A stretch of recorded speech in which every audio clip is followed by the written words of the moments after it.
تو جہلم والی سرکار کو چاہیے کہ خود بھی اور اپنے مریدوں کو بھی بولیں کہ اتنا آگے نکلنے کی کوشش نہ. ہم نہیں کہہ رہے کہ ہم بہت بڑے عالم ہیں یا ہمیں سب پتہ ہے, لیکن ہم اتنے خالی نہیں ہیں جتنا جہلم والی سرکار اور ان کے مریدین ہمیں سمجھتے ہیں. اور ابھی میرا ایک کلپ آنے والا ہے ان قریب عدالتی خلا پہ, کیونکہ عدالتی خلا ان کا لیٹسٹ کلپ آیا, اس میں کہا ہے کہ یہ کراچی کے مفتی بول رہے ہیں کہ جج صرف اپنی بیوی کو طلاق دے سکتا ہے, دوسروں کی بیوی کو نہیں دے سکتا. وہ بھائی پھر آگے نا اسٹائل ہے.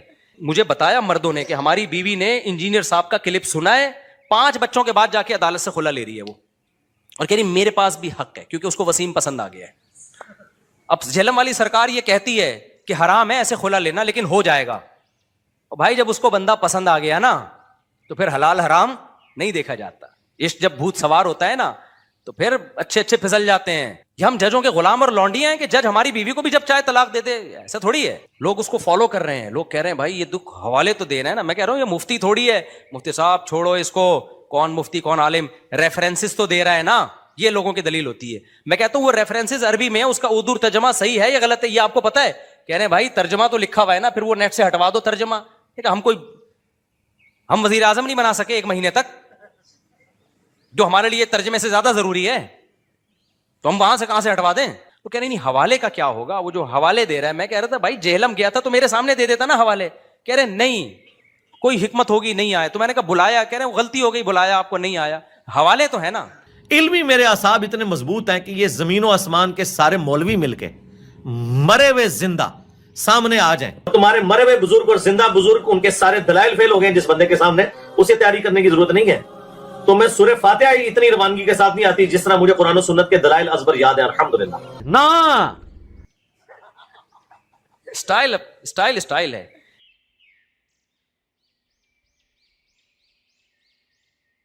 میں نے کلپ ریکارڈ کروا دیا ہے عدالتی خلا پر. وہ جہلم والی سرکار جو ہے نا, وہ پھونکو والی سرکار سے بھی بڑا مسئلہ ہے. وہ اس نے یہ کہا ہے کہ عدالت ایک طرفہ خلا دے سکتی ہے, عدالت. تو میں نے قرآن و سنت کی روشنی میں پورا جہلم والی سرکار کے بھی چلائے. فرسٹ ٹائم میں نے ایسا ریئیکشن کیا ہے, اور یہ میں نے جہلم والی سرکار ہی کی باتوں کی وجہ سے کیا ہے, کیونکہ جہلم والی سرکار جو ہے نا وہ کیا کر رہے ہیں, وہ تو اوٹ پٹانگ مسائل بتا ہی رہا ہے بیچارہ. اس کو نہ قرآن کا پتہ, نہ حدیث کا پتہ, نہ فقہ کا پتہ, نہ اجماع امت کا پتہ. اور کسی ایک جگہ جہلم والی سرکار ٹکتی نہیں ہے, اپنے ہی دعووں میں تضاد, ایک جگہ ایک دعویٰ اگلی جگہ دوسری دعویٰ. تو لگتا ہے کہ اس کا کام صرف بوکھلاہٹ پھیلانا ہے. تو ٹھیک ہے آپ کر رہے کرتے رہو, میرا نام استعمال نہیں کرو آپ. میں نے بہت دفعہ سمجھایا بھائی میرا نام, میرا کلپ, میری تصویریں کیوں لگا رہے ہو, لیکن جہلم والی سرکار کو سمجھ میں بات آ نہیں رہی تھی. اس کا نتیجہ نکلا میں جہلم چلا گیا ان کے بلانے پر, پھر بھی وہ مارکیٹ سے شارٹ. میں نے کہا قصہ ختم ہو جائے نا تاکہ یہ, تو میں نے سمجھا قصہ ختم ہو گیا بھائی, ساری دنیا نے دیکھ لیا, ایک بندہ آیا ہے کہہ کر گیا ہے کہ آپ پازیٹیو رسپانس دیتے ہیں, بیٹھیں گے جب آپ کا ٹائم ہوگا ہم اسی وقت بیٹھیں گے, آپ بتا دیں میں تیار ہوں. تو اس پہ بھی نہیں رسپانس دیا. پھر جہلم والی سرکار نے کہا کہ بھائی آپ جو ہے وہ آن لائن آ جاؤ. میں فوراً تیار ہو گیا. میں نے کہا ٹھیک ہے شرائط طے کر لیتے ہیں. تو جہلم والی سرکار نے کہا ہم منگول ہیں, ہم شرطیں نہیں لگاتے, دھاڑ تھلے, 3 باتیں کہیں. وہ پھر ان کا جو ریئیکشن آیا تھا نا وہ بھی یوٹیوب پہ پڑا ہوا ہے, دھاڑ تھلے, ہم منگول ہیں, شرطیں کیوں لگاتے ہو. بغیر شرطوں کے جب ڈیبیٹ ہوتی ہے تو مرغوں کی لڑائی ہوتی ہے. وہ بحث کوئی علمی بحث کبھی بغیر شرطوں کے, ہم کوئی یہ تھوڑی شرطیں لگا رہی ہیں کہ دونوں گٹکے کھا کے بیٹھیں گے یا توے پہ بیٹھ کے مناظرہ ہوگا, اور توا کم سے کم اتنی ڈگری گرم ہونا چاہیے. بھائی نارمل شرطیں کہ کتنی دیر ڈیبیٹ ہوگی, ٹاپک کیا ہوگا, آپ کتنی دیر بات کریں گے, پھر میں کتنی دیر بات کروں گا, ثالثی کا کردار کون کرے گا, یہ شرطیں ہم نے طے کرنی تھی. انہوں نے کہا کہ شاید ایسی شرطیں ہیں کہ ہم توے پہ بیٹھ کے, چولہے پہ بیٹھ کے بحث ہوگی, تو شرطیں کیوں لگاتے ہو. اور پھر منگول, حالانکہ منگول تو سارے حنفی تھے, تبھی جہلم والی سرکار کے باپ دادے پردادے سارے حنفی نکلیں گے. یہ تو حنفیوں کی وجہ سے آپ کو اسلام ملا ہے. ابا بھی حنفی, دادا بھی حنفی. اگر ابا بالفرض اہل حدیث ہیں تو دادا تو حنفی ہوں گے, دادا بھی اگر اہل حدیث تو پردادا تو پکے حنفی. آپ کا تو سارا اسلام حنفیوں سے آپ کو ملا ہے بھائی. بر صغیر میں تو تھے ہی حنفی, باقی دنیا میں شافعی ہیں, حنبلی ہیں, اسی طرح ہی ہیں. تو وہ جو منگول بھی سارے حنفی ہیں, اور جو انڈونیشیا چائنا کی طرف چلے گئے وہ بھی حنفی ہیں. کہیں کہیں جا کے شافعی ملیں گے آپ کو, میجورٹی ان میں بھی. منگول جب مسلمان سارے حنفی ہوئے تھے وہ. تو اچھا دھاڑ تھلے کا مطلب مجھے پہلی دفعہ میں نے سنا تھا, دھاڑ تھلے. ابھی تک مجھے اس کا مطلب نہیں پتا دھاڑ تھلے کا مطلب کیا ہے. لیکن چونکہ وہ ریئیکشن ہوا نا غصے میں, تو میں اب یہ سمجھ رہا ہوں کہ جب بھی کہیں غصہ آئے تو دھاڑ تھلے. اب اس دن کے بعد سے مجھے بھی جب بھی غصہ آتا ہے نا اپنے ساتھ میں کہتا ہوں دھاڑ تھلے. مجھے نہیں پتا اس کی کیا مطلب کیا ہے, لیکن اس کا مطلب ہے جب بہت غصہ آ رہا ہے نا دھاڑ تھلے. یہ بھی لینگویج سیکھنے کا ایک دیسی طریقہ ہے. اب پتہ نہیں تو کبھی جہلم میں ملاقات ہوئی تو میں پوچھوں گا بھائی دھاڑ تھلے کا اصل مطلب کیا ہے. میں تو اردو جانتا ہوں, پنجابی تو نہیں آتی نا مجھے. تو اب جہلم والی سرکار کا کام یہ تھا کہ میں جہلم سے آ گیا, بھائی جو ذلت ہونی تھی آپ کی ہو گئی, ختم کرو, چپ کرو, اس ٹاپک کو ختم کرو, آپ نے جو کرنا ہے کرو. آپ نے پھر آن لائن مناظرے کا چیلنج کر دیا, میں نے آن لائن مناظرے کا چیلنج قبول کیا, پھر آپ پیچھے ہٹ گئے, پھر آپ نے خود ہی کہا دوستی کا ہاتھ بڑھا لیا. میں خوش تھا اس پہ کہ چلو یار یہ پھڈا کیا ہونا چاہیے, ختم. آپ کا جو نظریہ آپ ٹھیک ہے پھیلاتے رہو, جس میں عقل ہوگی وہ خود ہی سمجھ جائے گا کون صحیح ہے کون غلط ہے.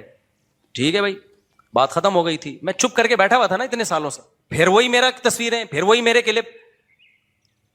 اب میں نے اگر آپ کا نام لیا تھا نا کسی میں تو وہ آپ نے پہلے لیا, اس کے بدلے میں نے نام لیا ہے آپ کا. وہ کہہ سکتا ہے کہ مفتی صاحب نے پہل کی ہے, وہ آپ نے پہل کی, اس کے بعد میں نے جواب دیا ہے, پھر آپ نے پہل کی. تصویر خود اپنے چینل پہ نہیں تو اپنے شاگردوں کو لگایا ہوا ہے. تو اس لیے پھر میں نے کہا بھائی یہ دو تو ہو گئے, ایک جہلم جا کے آ گیا, ایک آن لائن ہو گیا, اب ایک تیسرا رہ گیا کہ اسی طرح سے ریئیکٹ کرواؤ جہلم والی سرکار کا. پہلے میں ریئیکٹ جو کرواتا تھا نا سرکار کے کلپ نہیں لگاتا تھا میں, اس سے کیا ہوتا تھا سرکار میری بات کو غلط رخ پہ لے جاتے تھے. اب میں نے کیا کیا ہے, پہلے سرکار کا کلپ چلے گا, پھر میں بتاؤں گا یہ جو حدیث کا ترجمہ کر رہے ہیں یہ ترجمہ یہ بنتا نہیں ہے, یہ سرکار نے جو حدیث پیش کی ہے پوری حدیث یہ نہیں, پوری حدیث یوں ہے. سرکار جو کہہ رہے ہیں میں فلاں کو مانتا ہوں تو سرکار فلاں کو نہیں مانتے, فلاں کا یہ ارشاد ہے جس کو سرکار نے توڑ موڑ کے پیش کیا ہے. تو سرکار کو چاہیے چپ ہو جائیں. اچھا, سرکار کہ میں جیسا اللہ نے کانفیڈنس دیا نا غلط باتوں پہ, ایسا ہی ان کے مریدوں میں بھی کانفیڈنس ہے. ان کے مرید سمجھتے ہیں کہ جہلم والی سرکار جیسا اس کائنات میں کوئی قرآن و سنت کو جاننے والا پیدا ہوا ہی نہیں. یہ بہت زیادہ خوش فہمیوں میں ہیں. اور میرے بارے میں پتہ ہے نیچے کیا کمنٹس کیے ہوئے ہوتے ہیں ان کی سرکار کے مریدوں نے, مفتی صاحب کو تو بابوں کی کتابوں کے علاوہ کچھ بھی پتا نہیں ہے. تکبر اللہ کو پسند نہیں ہے, سمجھ رہے ہو. تکبر اللہ کی چادر ہے, جو اس میں اللہ سے الجھے گا نا اللہ اس کو رسوا کرے گا. تو جہلم والی سرکار کو چاہیے کہ خود بھی اور اپنے مریدوں کو بھی بولیں کہ اتنا آگے نکلنے کی کوشش نہ. ہم نہیں کہہ رہے کہ ہم بہت بڑے عالم ہیں یا ہمیں سب پتہ ہے, لیکن ہم اتنے خالی نہیں ہیں جتنا جہلم والی سرکار اور ان کے مریدین ہمیں سمجھتے ہیں. اتنا خالی نہیں ہے. یہ جو میرے جمعے اور اتوار کے ٹاپکس ہیں نا یہ واعظ و نصیحت کے ٹاپکس ہیں. یہ جو اختلافی مسائل اور جو قرآن و حدیث سے فقہاء نے مسائل استنباط کیے یہ ٹاپک ہی نہیں ہے. میرے جو یہ والے ٹاپک ہیں مدرسوں میں ہوتے ہیں, طلبہ کے سامنے ہوتے ہیں, اور ان ٹاپکس کو ہم اگر یوٹیوب پہ لاتے بھی ہیں تو صرف جواب دے دیتے ہیں, ہم زیادہ ڈیٹیل میں نہیں جاتے. اگر ہم ڈیٹیل میں جانا شروع ہوں تو آپ کو, میں نہیں کہہ رہا کہ ہم کو بہت بڑے علامہ نکلیں گے, آپ کو پتہ چل جائے گا ہم اتنے خالی نہیں ہیں جتنا آپ ہمیں بولو سمجھتے. اور ابھی میرا ایک کلپ آنے والا ہے ان قریب عدالتی خلا پہ, کیونکہ عدالتی خلا ان کا لیٹسٹ کلپ آیا, اس میں کہا ہے کہ یہ کراچی کے مفتی بول رہے ہیں کہ جج صرف اپنی بیوی کو طلاق دے سکتا ہے دوسروں کی بیوی کو نہیں دے سکتا. وہ بھائی پھر آگے نا اسٹائل ہے, کہہ رہے نا عورت کو بھی اسی طرح طلاق کا حق ہے, خلا کا حق ہے جیسے مرد کو ہے. اتنی میں نے کہا شاید ایک دفعہ غلطی سے ہو گیا ہوگا سرکار سے, غلطی سے انسان کے منہ سے کوئی جملہ نکل آتا ہے, بعد میں کہتا ہے میں نے کچھ زیادہ مبالغہ کر دیا. تو دوسرے کلپ میں دیکھا وہاں بھی نہ عورت کو بھی اسی طرح طلاق کا حق ہے جیسے مرد کو, پھر نہ پھر کہتے ہیں اپنے بابوں کا دفاع کر رہے ہیں. تو خلا کا مطلب کیا ہوا اگر عورت کو حق نہیں ہے تو میں نے کہا یار کیونکہ یہ اتنا خطرناک مسئلہ ہے کہ اس کی وجہ سے فیملی سسٹم ٹوٹ رہا ہے. میرے پاس خواتین مجھے بتایا مردوں نے کہ ہماری بیوی نے انجینئر صاحب کا کلپ سنا ہے, 5 بچوں کے بعد جا کے عدالت سے خلا لے رہی ہے وہ, اور کہہ رہی میرے پاس بھی حق ہے کیونکہ اس کو وسیم پسند آ گیا ہے. اب جہلم والی سرکار یہ کہتی ہے کہ حرام ہے ایسے خلا لینا لیکن ہو جائے گا. بھائی جب اس کو بندہ پسند آ گیا نا تو پھر حلال حرام نہیں دیکھا جاتا. عشق جب بھوت سوار ہوتا ہے نا تو پھر اچھے پھسل جاتے ہیں. تو یہ تکلف کی کیا ضرورت ہے کہ گناہ ملے گا لیکن ہو جائے گا. بھائی ہوگا ہی نہیں, کیونکہ جس کی بیوی ہے وہ چھوڑے گا تو ہوگا, جج کی بیوی تھوڑی ہے. عجیب سی بات ہے یار, یہ ہم ججوں کے غلام اور لونڈیاں ہیں کہ جج ہماری بیوی کو بھی جب چاہے طلاق دے دے, ایسا تھوڑی ہے. تو اس پہ میں نے دلائل دی ہیں, ابھی انشاءاللہ وہ میرا کلپ آ جائے گا پورے ریفرنسز کے ساتھ. وہ پہلا کلپ ہوگا جو اس طرح سے میں نے انجینئر کے کلپ میں نے اس کو چھوڑا ہوا تھا کہ یار چھوڑو جانے دو یار, کیا خام بلا وجہ ایک نیا ٹاپک یوٹیوب پہ شروع ہو جائے گا, اور عوام کے ذمہ وہ علماء سے مسئلے پوچھے. اگر وہ جہلم والی سرکار سے پوچھ رہی ہے تو اللہ خود ان سے پوچھ لے گا قیامت کے دن کہ بھائی ڈاکٹر سے میڈیکل سائنس کی باتیں پوچھی جاتی ہیں. دیکھو حضرت حکیم صاحب رحمہ اللہ بڑی پیاری بات کرتے تھے کہ ٹماٹر کس کے پاس سے ملتا ہے؟ ٹماٹر والوں کے پاس سے. ایسا ہی ہے نا, گوشت کس کے پاس سے ملے گا؟ گوشت والوں کے پاس سے. پراپرٹی کہاں سے ملے گی؟ اسٹیٹ ایجنٹوں کے پاس سے. ایسا ہی ہے نا. کبھی ایسا ہوا کہ ٹماٹر والے کے پاس آپ گئے, مجھے بکرے کا 3 کلو گوشت دیتے تو فرماتے تھے علم اللہ کہاں ملے گا؟ اللہ والوں کے پاس. کچھ بزرگ ہوتے ہیں جن کے دل میں دنیا کی محبت نہیں, اللہ کی محبت ہوتی ہے, ان کے پاس بیٹھ کے کیا پیدا ہوگا؟ اللہ کی محبت, اللہ آئے گا. اور علم کہاں ملے گا؟ علماء کے پاس ملے گا. سمجھتے ہو؟ جنہوں نے, اور ان میں ہر ایک پراپر وے میں چل کے نالج حاصل کی ہو تو ہوگا. ڈاکٹر کس کو کہتے ہیں؟ میڈیکل سائنس کا ماہر. چند کتاب میں پڑھ کے نہیں ہوتا, پراپر وے میں علم حاصل کیا ہو. حکیم کسے کہتے ہیں؟ پراپر وے میں حکمت کا علم حاصل کیا ہو. ہومیوپیتھک ڈاکٹر کون ہوتا ہے؟ پراپر وے میں باقاعدہ اس نے کورس کیا ہو. سلیبس ہے, نصاب ہے, اس میں عربی گرامر ہے, اس میں فقہ ہے, اس میں حدیث ہے, اجماع امت ہے, فقہا کے اختلافات ہیں, ان اختلافات میں ہر ایک کے پاس کیا کیا دلیل ہے, اس کا مذاکرہ ہے, اس کا بحث مباحثہ ہے. اس کے بعد انسان انالائز کرتا ہے, پھر ہر مسئلے کو اس کی ویلیو دیتا ہے عمل کے لیے کو اختیار کرتا ہے, اور باقی جس کی جو ویلیو ہے وہ اس کو دیتا ہے. تو یہ پورا ایسے تھوڑی اٹھ کے یار کوئی بھی اٹھ جائے اور جناب وہ جا کے فتویٰ دینا شروع کر دے. تو میں سوچتا تھا ہمیں کیا بولنے کی ضرورت ہے بھائی, ہمارے اور بھی کام اتنے, تو ان کے پاس تو ٹائم بہت ہے نا. ایک ہفتہ یہی ایک ہی ٹاپک پہ تیاری ہوتی رہتی. میرے تو صبح جامعۃ الرحیم میں پڑھاتا ہوں میں, پھر اس کے علاوہ میرے بیانات جو اصلاحی بیان ہیں, لوگوں کو زنا سے روکنا, گھروں میں جو مسائل کھڑے ہو رہے ہیں, ہر طرح کے مسائل نا, 20 قسم کے لوگ صبح شام مسائل پوچھ رہے ہوتے ہیں. تو میرے پاس ٹائم کہاں تھا, لیکن بہت زیادہ ہو گیا. میں نے کہا یار اب یہ خلا میں بھی یہ مسئلہ کر دیا ہوں, اتنا بڑا مسئلہ, زنا کے دروازے آپ لوگوں کے لیے کھول رہے ہو, اور ایسا اجماعی مسئلہ جس میں کسی کا اختلاف ہی نہیں ہے, اس میں آپ لوگوں کو اتنا مس گائیڈ کر رہے ہو, اور عملی طور پر اس کی خرابیاں بھی سامنے آنا شروع ہو گئی ہیں. لوگ اس کو فالو کر رہے ہیں, لوگ کہہ رہے ہیں بھائی یہ دکھ حوالے تو دینا ہے نا. میں کہہ رہا ہوں یہ مفتی تھوڑی ہے, مفتی صاحب چھوڑو اس کو, کون مفتی کون عالم, ریفرنسز تو دے رہا ہے نا, یہ لوگوں کی دلیل ہوتی ہے. میں کہتا ہوں وہ ریفرنسز عربی میں ہے, اس کا اردو ترجمہ صحیح ہے یا غلط ہے یہ آپ کو پتا ہے؟ کہہ رہے ہیں بھائی ترجمہ تو لکھا ہوا ہے نا, پھر وہ نیٹ سے ہٹوا دو ترجمہ. ہم وزیر اعظم نہیں بنا سکے 1 مہینے تک, جو ہمارے لیے ترجمے سے زیادہ ضروری ہے, تو ہم وہاں سے کہاں سے ہٹوا دیں؟ آج ایک ڈاکٹر صاحب نے کہا کہ یوٹیوب پہ نا ایک 2 نمبر ڈاکٹر ہے, 2 نمبر, کتنا لوگوں کو مس گائیڈ کر رہا ہے وہ.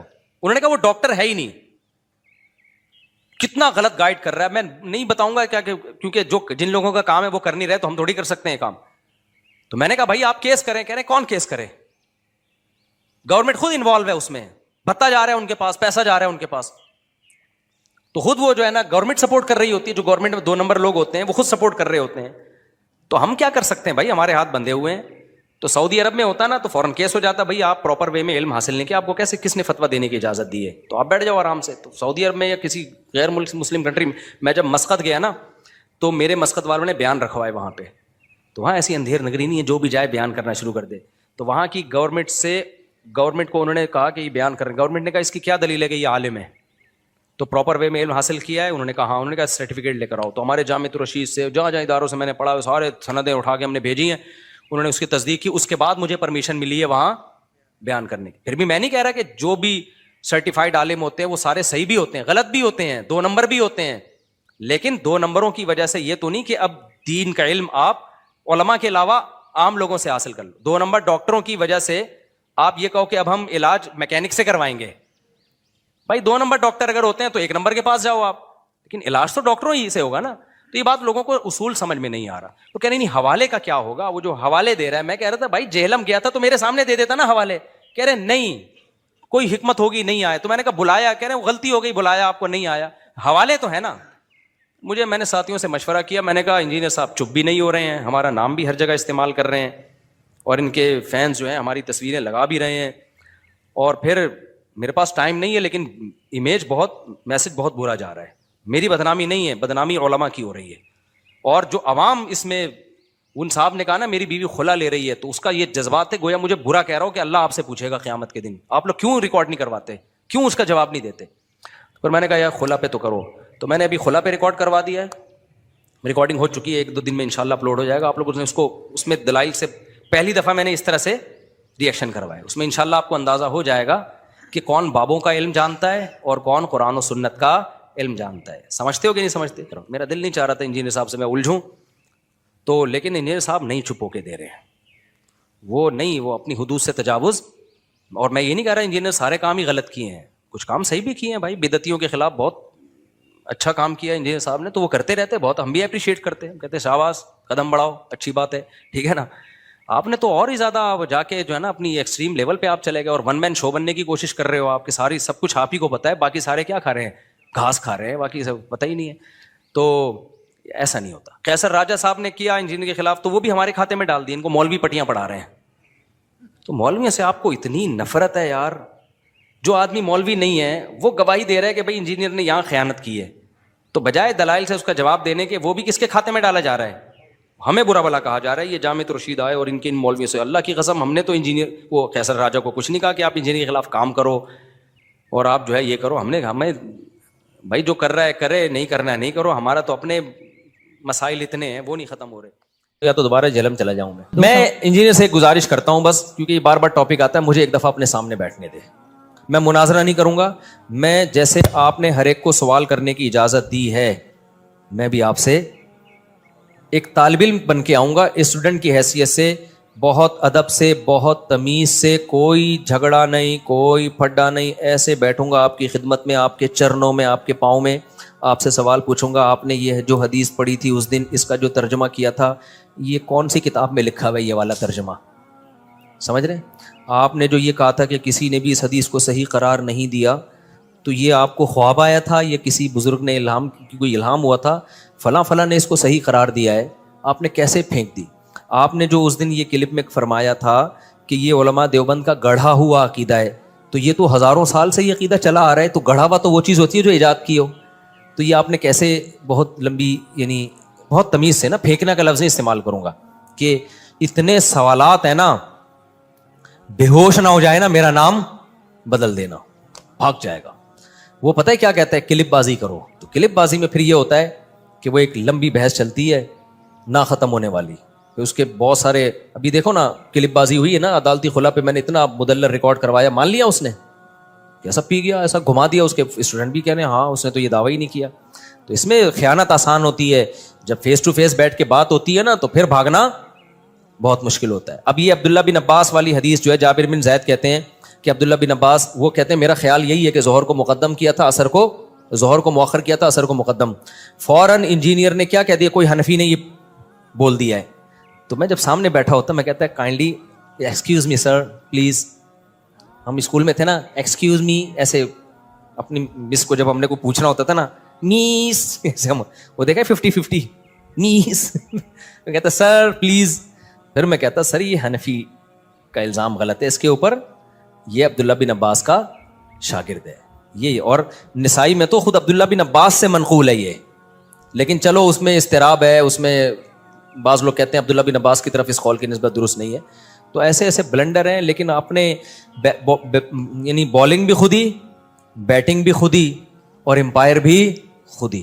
ایسے میچ میں جیتنا, وہ شعر یاد کر لو بس, ہم کو دیکھ کے شرماؤ تو شرمانے کی داد بھی دیں. شاعر اپنی محبوبہ سے کہہ رہے تم ہر وقت شرماتی رہتی ہو نا, یہ کوئی شرمانا کوئی یہ اٹریکشن کا ذریعہ نہیں ہے. ہم کو دیکھ کے شرماؤ تو شرمانے کی داد بھی دیں, آئینے میں دیکھ کے خود کو شرمانے سے کیا ہوگا. یعنی تم آئینے میں کھڑے ہو کر اپنے آپ کو دیکھ کے ہی شرماتی رہتی ہو, وہاں تعریف کرنے والا کوئی بھی نہیں ہے. تو اپنے ہی منہ میاں مٹھو بننا بہت آسان ہوتا ہے. کبھی خوشبو لگا کے آپ انڈا موڑ آؤ, ہمارے سامنے بیٹھ جاؤ یا ہمیں اپنے سامنے بیٹھنے دو, پھر ہم دیکھیں گے ان تلوں میں تیل کتنا ہے, کتنا علمی کتابی ہے. دیکھیں اسلام میں 5 نمازوں کا مطلب ہی 5 وقتوں پر ہے. ایک وقت میں 2 نمازیں ایک ہی کہلاتی ہیں وہ, کیونکہ کوئی ٹینشن تو ہوئی نہیں نا پھر اس میں. تو 5 نمازوں کا مطلب 5. اور حدیث جبرائیل میں بھی ہے کہ نمازوں کے اوقات نبی صلی اللہ علیہ وسلم نے بتائے ہیں, ایک نماز دوسری نماز کے وقت میں داخل نہیں ہو سکتی. حج جو ہے وہ خلاف قیاس ہے. حج کے بہت سارے کام عقل سے اور عام روٹین سے ہٹ کے کرائے جاتے ہیں. ہمیں سلا ہوا کپڑا پہننے کی اجازت نہیں ہے, ہمیں خوشبو لگانے کی اجازت نہیں ہے, اور بھی بہت سارے کام ایسے ہیں. بال کاٹنے کی اجازت نہیں ہے, حالانکہ ناخن کاٹنے کی اجازت نہیں ہے, حالانکہ عام حالات میں تو